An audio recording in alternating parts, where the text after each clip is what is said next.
panel was an important precursor to this discussion, because it really, what I'm looking to do here is really speak to what it is that really does motivate us. And I sort of expressed some of the ideas a little bit in the talk, but there's a much bigger picture out there that we want to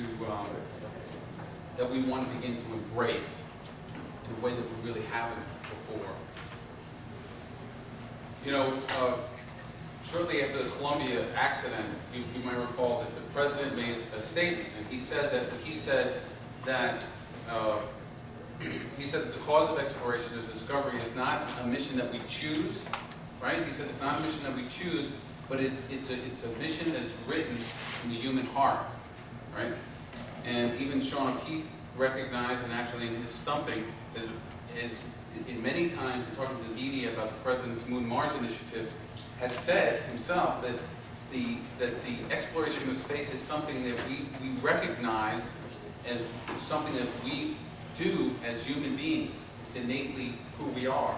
And somehow we recognize the innateness of the space experience, that there's something that's part of who we are. And even the exploration, even the settlement, is something that is just part of who we are, and something, especially us as space advocates, we really can't shake this somehow, this feeling, which in many times it eludes us in terms of trying to define it. In many ways, the discussion here of trying to answering the questions of the critics and so forth, and trying to find these answers, what we're also doing is we're trying to find the answers for ourselves. In some way, we're still trying to grow up and feel and to get a handle on what this is really all about. And what I'm suggesting to you, that all these great reasons that we have for going into space, all of these great reasons really come from a single source. You see, it all starts from a single source that's working through us, who we are as human beings, and is being expressed in different ways. We're all finding the different reasons for going, but go we must. You see, fundamentally there's a singular message here: go you must. And it is us as human beings that are putting the reasons, desperately groping for the reasons, and finding those reasons for going. You see, to give you to start this discussion, give you a sense of where I'm going with this. I want to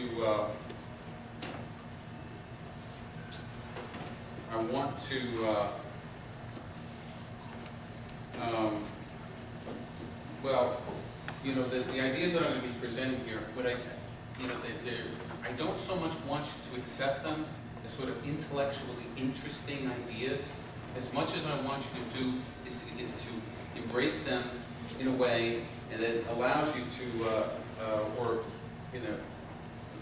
allows you to see what I'm saying in this, or get to this particular source of our motivation, and get to the source of our motivation in an experiential way. Because in so doing, in getting to that source of our inspiration, that will provide us with motivation and information as to how we will actually execute and achieve this goal that we have of getting out into space. The story begins, and I need to give you some background on this. How are we doing? We're going to see if we can try to get a machine and see if we can some work where it's supposed to see in that machine. Okay.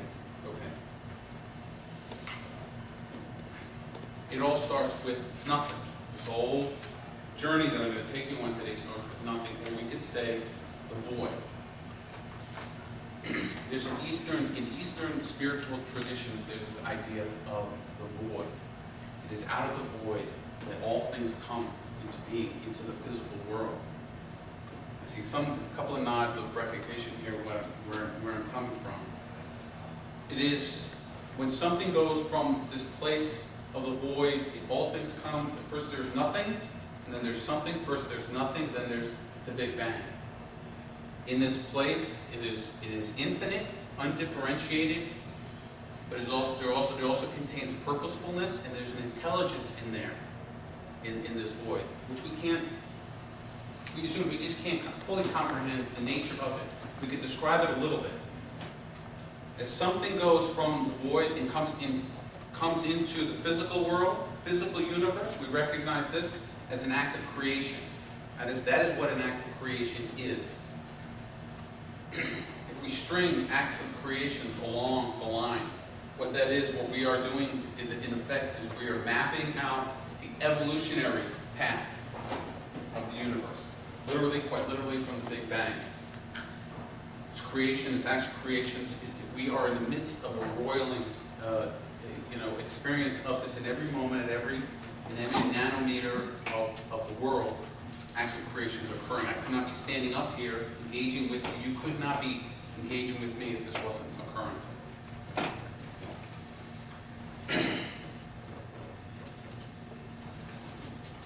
Prior to each act of creation, remember, this is an intelligent process that's going on here, right? So we're not here by happenstance. There is, if we just look around us with the order and the beauty and the magnitude and the majesty of the world around us, there's got to be some kind of a hand behind that, however we may choose to describe that divinity.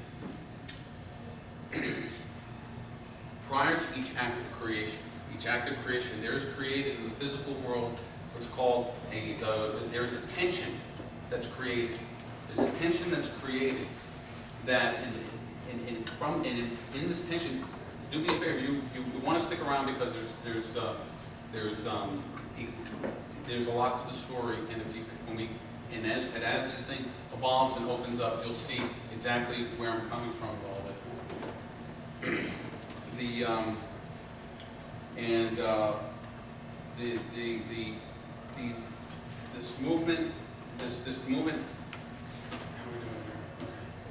This movement, in terms of these actual creation, there's a tension that's created around us, around in the universe, and then into that, out of that tension comes, from the void, then comes the act of creation. And it occurs on many different levels. We see the evolutionary process that has been taking place in the universe, which has created the galaxies, the stars, the planets, and ultimately human beings, right? We see this evolutionary process that's taking place in terms of speciation, in terms of Darwinism, but that Darwinism is only really part of the picture. That evolution really tracks everything, and it not only takes place in terms of the creation of the species on the planet, it also takes place in terms of human development. We see it in terms of development of our culture, our civilization, our technology. We also see it in terms of the development of human consciousness, and in terms of our very spirituality. To understand the reasons to understand what I'm getting at in terms of this evolutionary tension and why there is actually so much evolutionary tension surrounding our emergence into space, right? Because now this is really what we're speaking to. We are about to move into space, become a multiplanetary species, and that is quite literally an extraordinarily dramatic evolutionary step. Okay? It's like we're ready. Okay? Here, I'll take it from here. All right. Now I have my... Okay, that's fine. I'll take it from here. Thanks. So here,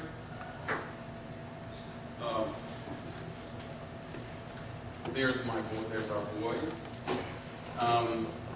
There's the void the evolutionary impulse taking things into the physical universe. And now we're here.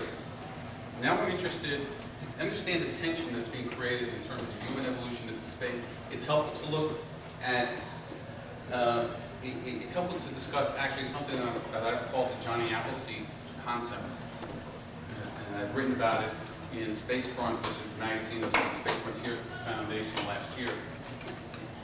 And this concept is important because it not only talks about the human condition and why we personally want to go into space, but it also speaks about the relationship between us and the planet that gave us birth.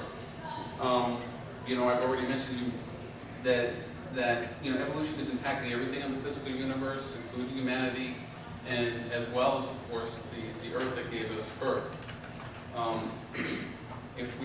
Let's look at the Earth for a second. The history of the Earth has been magnificent. Over 3.8 billion years ago, life started on this planet. In an interconnected way, it went from very basic to an extraordinarily complex set of systems that make up this entire planet, this globe, right? All of these systems are interconnected, and something that James Lovelock recognized as a single living entity is called Gaia, right? We recognize that there's a single planet here. It is a single life form in and of itself. And every, and we are all part of it. And if we can actually recognize that, that Gaia is a single living entity, we can also begin to see how, like all of her subsystems, like all of the species that are contained within her, she too must have her own path to reproduce. You see? So Gaia herself, like all of her subspecies, has the capacity to reproduce. And I'm not talking in terms of metaphorically here, we're talking here quite literally. And if we can accept that Gaia can herself reproduce, we have to ask, well, how will that be, and how could she possibly achieve that? Right? She would have to have the means by which to take the seeds that from her planet somehow and transport them or take them to someplace else away from her, out into space. And those seeds would have to be able to take root and to grow and so forth. But there was no,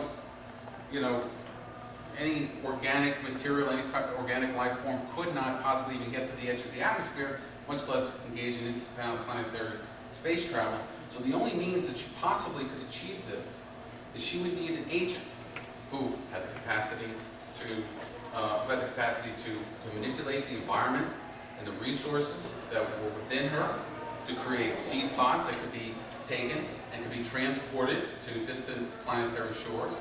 And those seed pads need to be able to take root and therefore to allow the new life to flourish.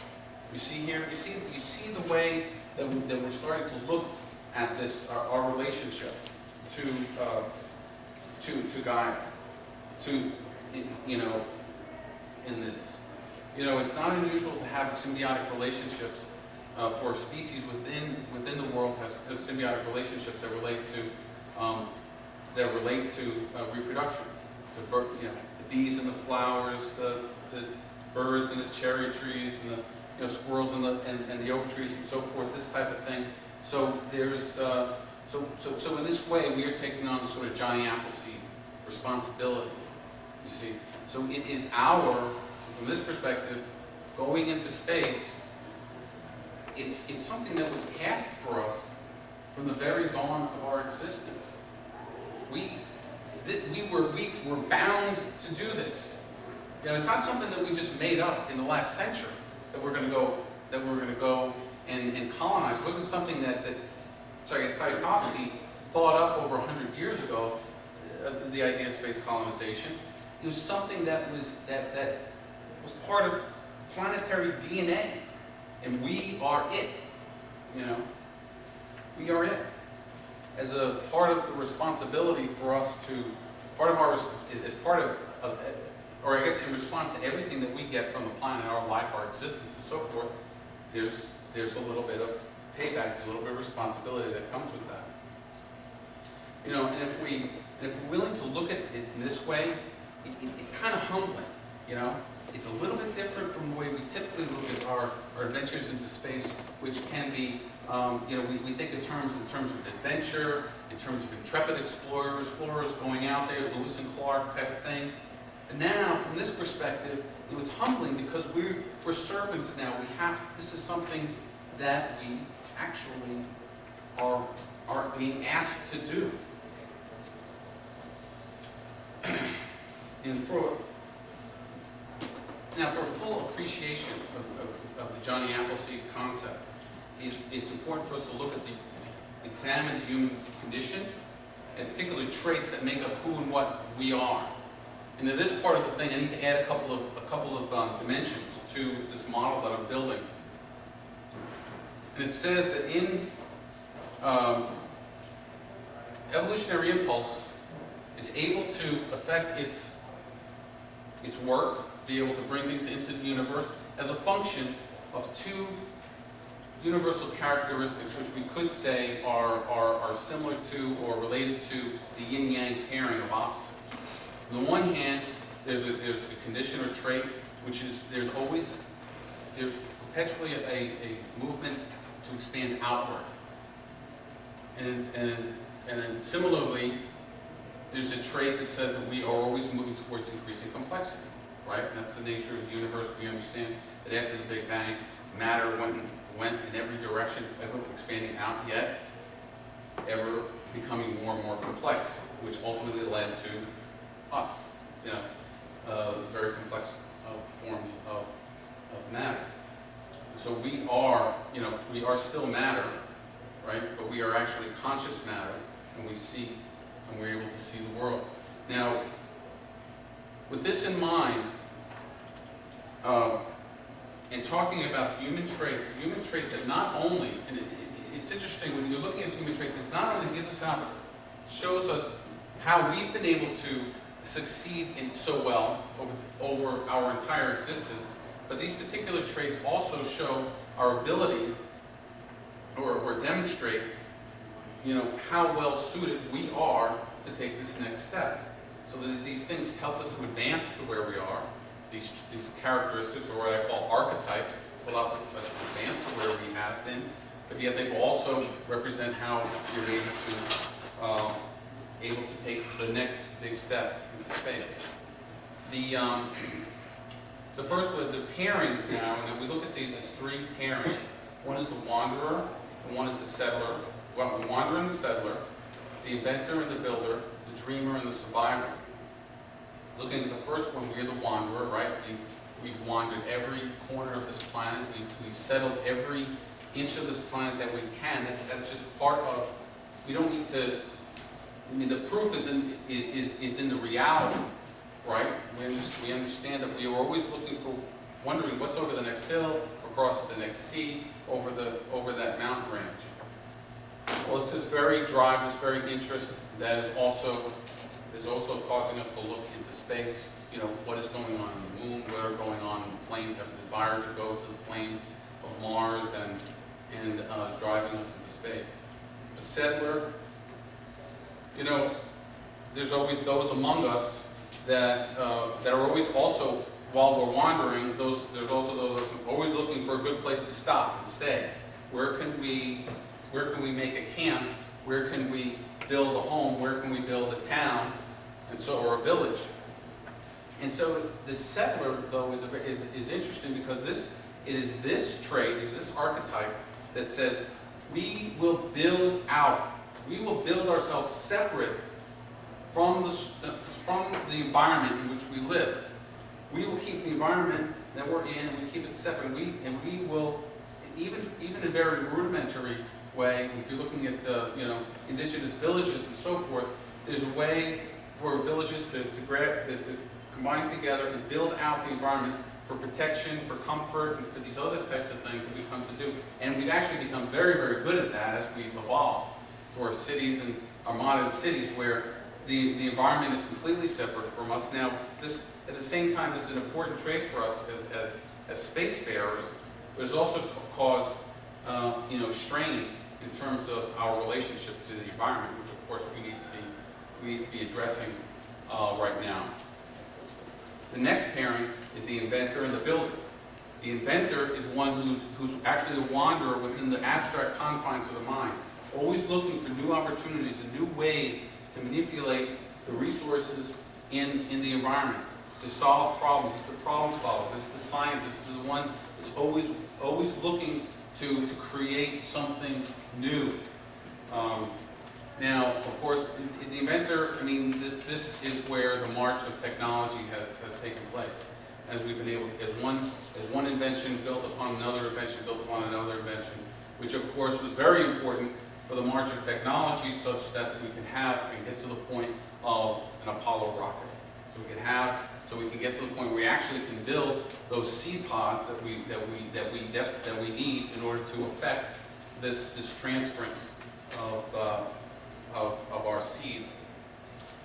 The builder is someone who is, and this is probably where the business people are. We want to do. These are the artisans. These are the ones who take the idea from the inventor and do it over and over again and perfect it over and over again. Because it's not only important for us to get up to and build a space colony once, the whole point is that we do it over and over and over again, refine that and so forth, and keep going out and going out and so on. The final pair is the dreamer and the survivor. You know, the dreamer is the purest sense of our desire and recognition of the pure potential that space that space represents. And not only just space, but in terms of looking out in the full scope of possibilities in the universe. And this is a very important driver because it is the driver that inspires the inventor. So the dreamer looks at the biggest picture possible, and without the dreamer there, like an O'Neill, who's really looking far into the future, then that creates the image of the future in which we ultimately live. We build towards that dream that the dreamers are creating.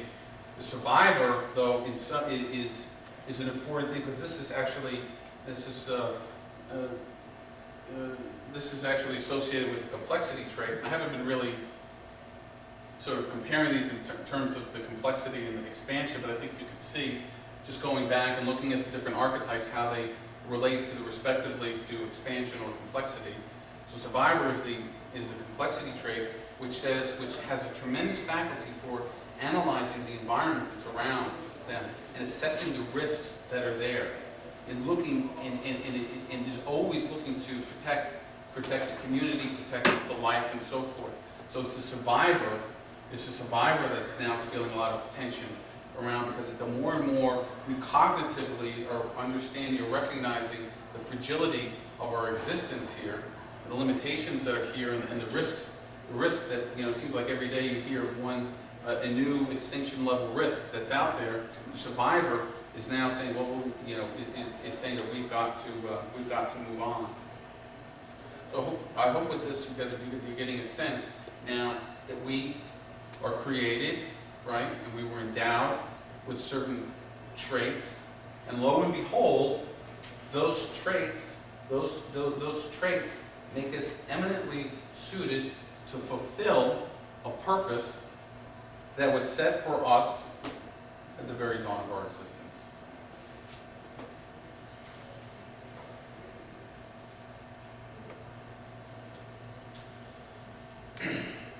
You might have, let me go back. Let me see if I can go back. No,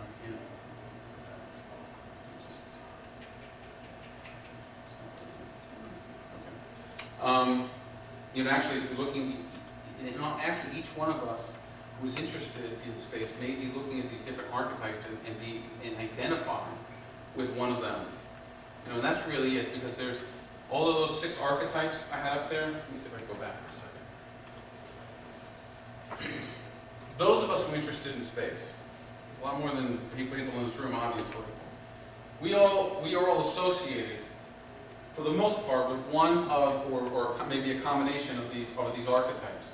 And it's an amalgam, or it's integration, or the cooperation among the various archetypes that are actually going to allow us to achieve. And actually, it's all of these archetypes that allow us to advance. And so we have the wanderer. That's maybe that's the astronaut in us that really just wants to go out and see the land. The inventor is the von Braun. The dreamer is the O'Neill, and so forth. So it's all these archetypes combined that allow. And so for each one of us, in our own way, in our own way, we identify with one of these archetypes. That's why I wanted to show you, because consider these and consider, you know, what archetype are you? What does this really all mean, though, to us individually? Right? I mentioned we, you know, considering these archetypes and what archetype do we identify with? You know, but what does all this really mean for us here today in the 21st century? You know, we talk a lot about the various reasons why we need to go into space. And each one of us, if you ask any one of us, we all have the reason why we personally are interested in going into space. You know, if you ask yourself, why am I so interested, you'll come up, everyone will have their own answers. Maybe it'll be short, but they'll be, but here's really what's happening. Those who are drawn to the space mission, those who are drawn to the space mission have a certain sensitivity to the evolutionary impulse to move off this planet. We have a certain sensitivity to that. And we're now, but on top of that sensitivity, and maybe it's very strong, but on top of that sensitivity, we have to add who we are, how we've grown up, our culture, our family, our country, you know, what are the things that we were taught to believe in, and so forth. And now, this evolutionary impulse to explore, to expand out into space is filtered. It's filtered interpretation. So for example, if we have a strong sense of our nationalism, we are strongly American, we might feel that going out into space is something we need to do to maintain, you know, American supremacy. Or if we're an environmentalist, maybe we have to go out into space because space will help to solve the environmental problems down here on Earth. It will cite all the ways that it will do just that. Well, somewhere along the way in our development, we had this aha idea where we recognized that the space was it. There was something going on here with space, right? And you know, maybe it was a book that we read, maybe it was the Apollo program, whatever it was. And so it was in that moment that we became very, very interested, and maybe there was a certain purity about that moment. But then, very quickly, who we were, what type of person we were in this world, in this moment, assigned the reasons for our interest in that way.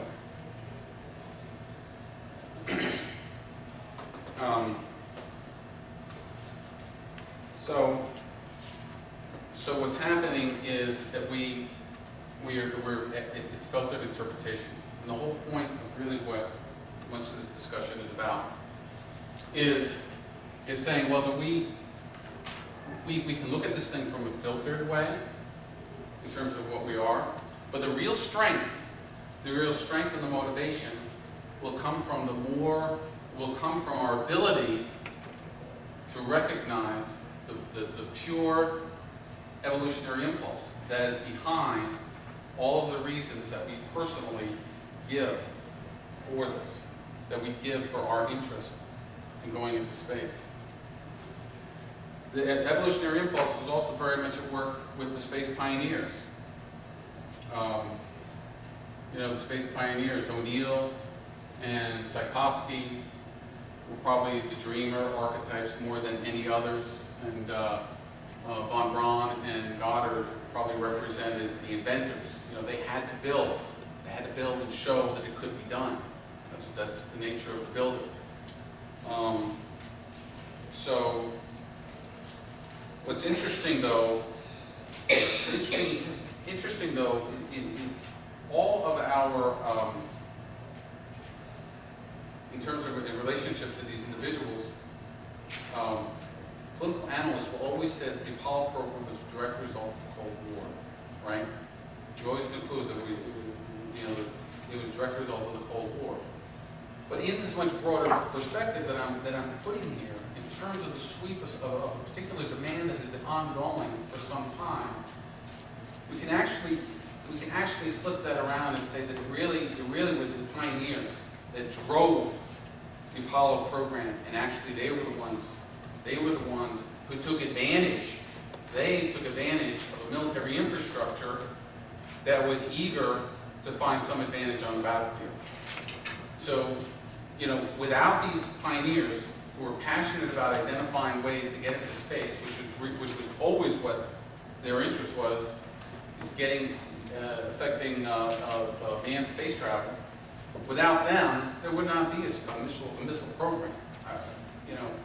And without the military and their desire for weaponry, you know, the desire for space colonization would still very much be alive and looking for outlets to become manifest.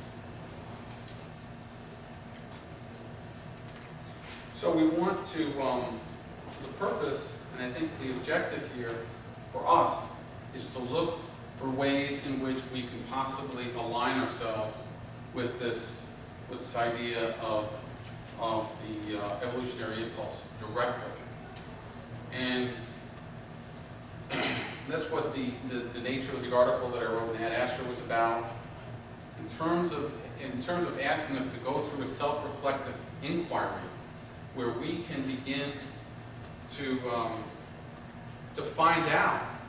It's an inquiry that requires a good deal of personal attention, where we can find out why it is, and look into why it is that we're so darn interested in getting out there. If we're willing to go through this inquiry, you know, we may discover something that's pretty amazing.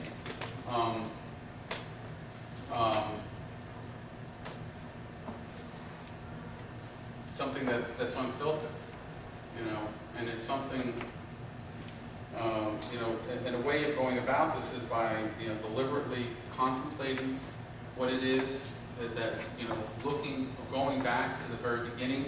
What was that moment that we first became interested in space? You know, I mean, perhaps, you know, I think that I've probably been talking long enough, and I don't know. Does anybody here actually read the article from the Ad Astra article that I'm referencing? It was the space settlement, the journey inward. Space settlement, the journey inward. It has to. Okay. But all right. That helps. It has to do with asking yourself, where do we find, when did we become most interested in these matters of space settlement? And maybe someone here wants to share when they first became interested, and if anyone would care to share that. Now I'm looking for hands. Go ahead, sir. I'll do it. I also have a question for you. The earliest I can remember is when I was like 7 years old, 10 years old. And this was in the heart of the 60s, growing up in the 60s when we had the Mercury astronauts and the Apollo program was going on. But the real, I guess, mentors that got me interested in long-term expansion of humanity in the solar system and beyond was Arthur Clarke's writings, particularly his non-fictional writings, and Isaac Asimov's writings. They had a positive, optimistic, romantic vision of humanity for humanity's sake. It wasn't based on religious concepts, and it wasn't necessarily based on mystical concepts. It was based on science and engineering and those types of attitudes. And yet it was optimistic. It wasn't pessimistic, like the limits to growth people and saying, we only have another 20 years on Earth before we're going to have to cut back on all our resources. This presented a real optimistic viewpoint. Whether we'll ever achieve that or not, I don't know. That was kind of my earliest recollection. And what was that experience like for you? Are there any moments that you actually remember, a particular moment when you were reading something that you had to stop, and if you actually think back on it, You actually remember where you were sitting and kind of what you were doing, where you were, you know? Not any specific time. Like I said, it was around when I was about 7 years old, probably in my bedroom reading nonfiction. Probably something like The Promise of Space, Arthur Clarke's Clarke's book, yeah. The Promise of Space, or one of Isaac Asimov's collection of editorials on the future humanity. Who wants to go? Thank you. Some of a greater, I don't think of myself as moving anymore. I'm a little bit old for that, but I've been those for many years. I read Clark's and I was at Ames when Daryl was there and saw some of what was going on. Read some of the Who's that? one who came to Ames. Oh, he came to Ames. Is that when you were involved in space stuff before that? I was working there at Asimov.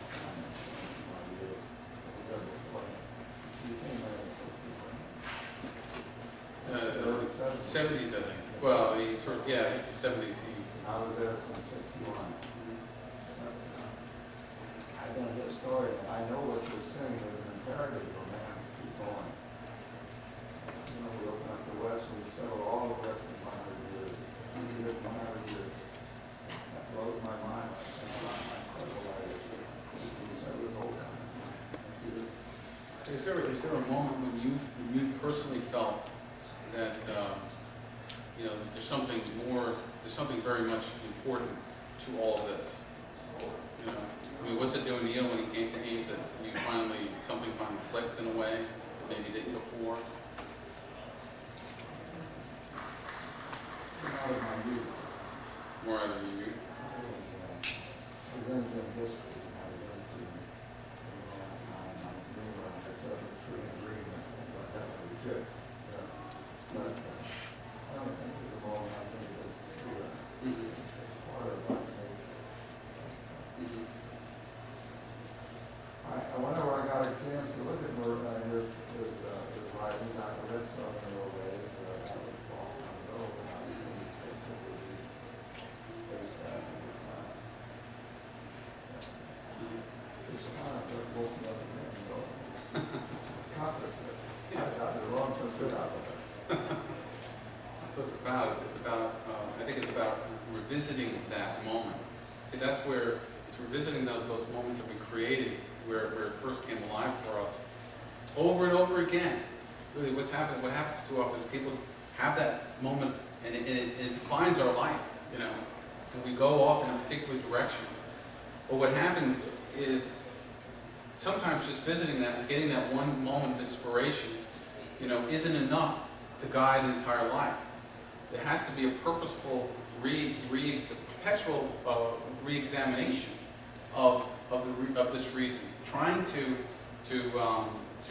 and we do that, somewhat when we come to these conferences, because we're always sort of talking in these terms, maybe not so deeply, but but the flame is rekindled.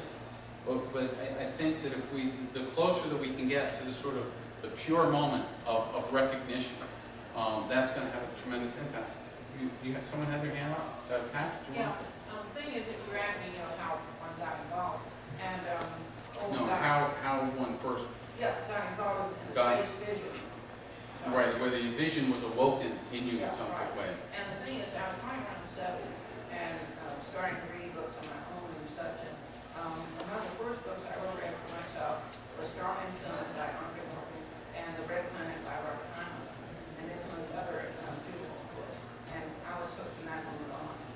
So now it turns out, the Red Planet is about the first science fiction book off planets out there. I'm not particularly saying we got to go to Mars because of that. But it did get me going and realizing that there was a vision of a future that included all of the universe, obviously, step by step. So, and since then I've gotten more of an insight. Of course,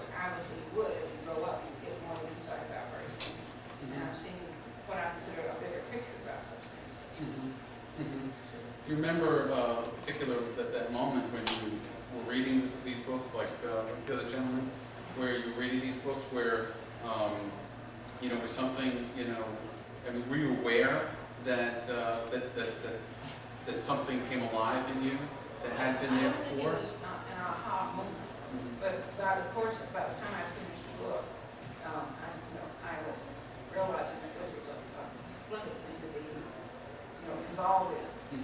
And so, and of course, it took me longer than that to see how I could fit into the overall picture. But anyway, so yes, by the time I finished, somewhere during the time of reading that book, there's no one aha moment, but I got an aha several days. Okay, great. Let me come back here to a second part. An important part of this is this whole sort of scenario framework that I've sort of constructed for you. Is the realization that our responsibility is actually twofold, and I mentioned that there's the complexity and the expansion traits that we have that sort of balance everything out. Well, for us, similarly, in terms of our responsibility to the planet, it is actually twofold. The desire to move out into space, or I should say the requirement to move off of this planet is one responsibility, and the other responsibility is planetary stewardship. You know, I mean, it's sort of been staring us in the face that something that obviously the environmental movement is involved in.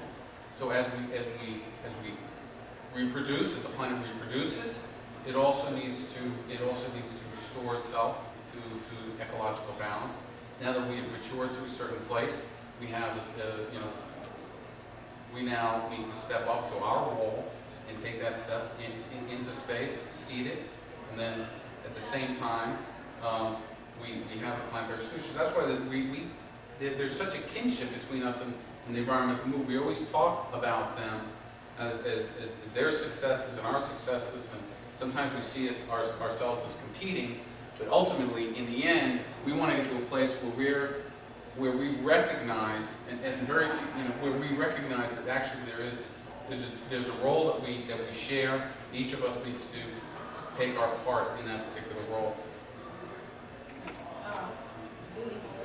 Perhaps into one of the processes is that even though overall human beings makeup includes that pressure to explore and go beyond and have a vision and so on, nevertheless, we have had at least two major situations in civilization where civilization turned its back on progress.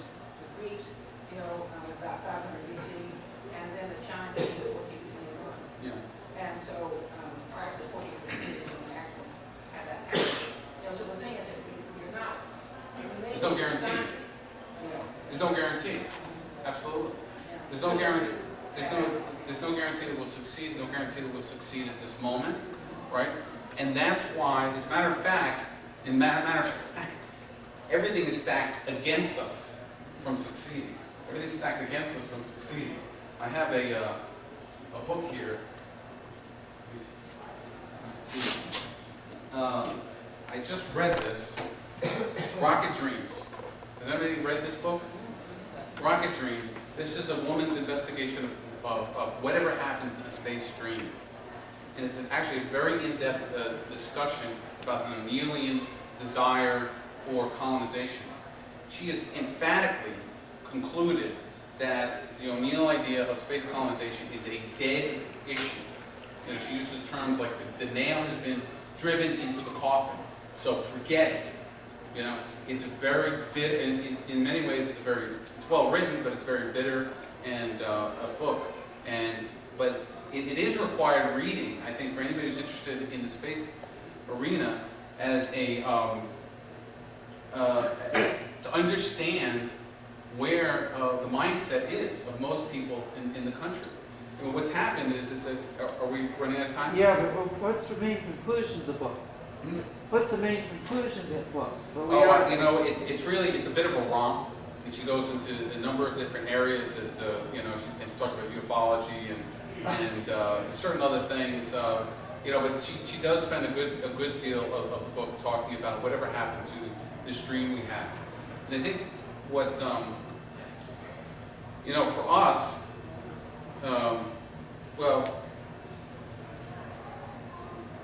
what happened was, I think, in the Apollo era, we created such huge expectations. There were such huge expectations, and she's correct about this in this. And space occurred, and then it ended, and the Apollo program ended, but it created such a huge it permeated our culture so much. I mean, our culture is so steeped in space ideas. You cannot turn around without some reference to space. It's everywhere. But all of these references, and all of the way that we view space, and all of the attitudes that have developed by most people in the population, is created what seems to be, I can only describe it as a crust. It's a crust that's left over. It's the leftovers from Apollo. If we are going to succeed with this, that crust has to be broken, so that these ideas can spring forth anew. There's been, we've been stumbling very much since Apollo, and so people are ringing the death knell, especially this individual, ringing the death knell, and have completely abandoned this. And you talk to visionary scientists, and they have no expectation of space colonization anytime, anywhere soon. They completely, so even so-called visionaries are abandoning these ideas. So, but what happened, but the thing is, in the realization of the perspective that I'm sharing with you, in the grandest sweep of things, there's something going on. And the fact that we stumbled for a couple of years it isn't going to stop that. It ain't going to stop that. People will come up, and people will continue the march one way or another, and they will continue to look for the opportunity. They will continue, and if it, yeah, go ahead. I just had a question for a time. How do your ideas, they sound very similar to the old ideas of Russian cosmism, given by Konstantin Tsiolkovsky and the group that he came up with. And how do your ideas relate to kind of the Anthropic principle? Should remind the audience that the people are not going into the luncheon event, so. Yeah, anyone to be honest, I'm not all that familiar with it, and for me this is an ongoing investigation. And I think if I'm obviously I'm familiar with Tarkowski. I've never fully immersed myself in his writings. However, I only know him really from the variety of quotes that we most often hear. Take a look at his philosophical writings. They're pretty highly speculative, and a lot of what he was saying parallels with what you're saying. Right, and obviously I'm not talking here anything in terms of the technical potential, in terms of how and so forth. It's only that which is, I don't know if he talks in terms of this in sort of a spiritual, philosophical way. Yes, he does, okay. So the thing is, there's a Russian cosmism is a kind of space philosophy. Okay, well I'll have to really investigate that. I appreciate that. I didn't realize there were such close parallels. And I guess as I move forward with this, I'll have to